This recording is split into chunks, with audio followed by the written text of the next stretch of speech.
咁究竟點樣練習唱歌先至係最好呢？其實咧就係最好就係將佢拆散嚟練啦。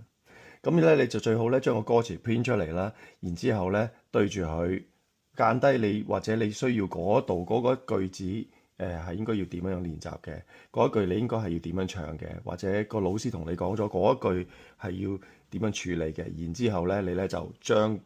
你嗰啲 notes 寫低喺嗰度，咁你咧就對住嗰一句，然之後咧你試下 play 翻原本個歌聲或者嗰個 music 出嚟喺嗰一段嗰度，跟住 stop 咗佢，咁你就會捉到究竟嗰一句嗰個 key 喺邊度啦。然之後你就清唱，唱完之後你錄低佢，咁自己聽翻睇下會唔會同你上堂嗰陣時一樣。大家試下呢個方法啦，應該會幫到你唱歌㗎。我係飛虎老師，下次同大家分享唱歌心得。咁究竟點樣練習唱歌先至係最好呢？其實咧就係最好就係將佢拆散嚟練啦。咁咧你就最好咧將個歌詞編出嚟啦，然之後咧對住佢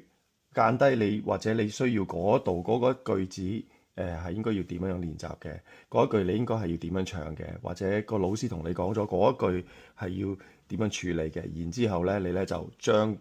你嗰啲 notes 寫低喺嗰度，咁你咧就對住嗰一句，然之後咧你試下 play 翻原本個歌聲或者嗰個 music 出嚟喺嗰一段嗰度，跟住 stop 咗佢，咁你就會捉到究竟嗰一句嗰個 key 喺邊度啦。然之後你就清唱，唱完之後你錄低佢，咁自己聽翻睇下會唔會同你上堂嗰陣時一樣。大家試下呢個方法啦，應該會幫到你唱歌㗎。我係飛虎老師，下次同大家分享唱歌心得。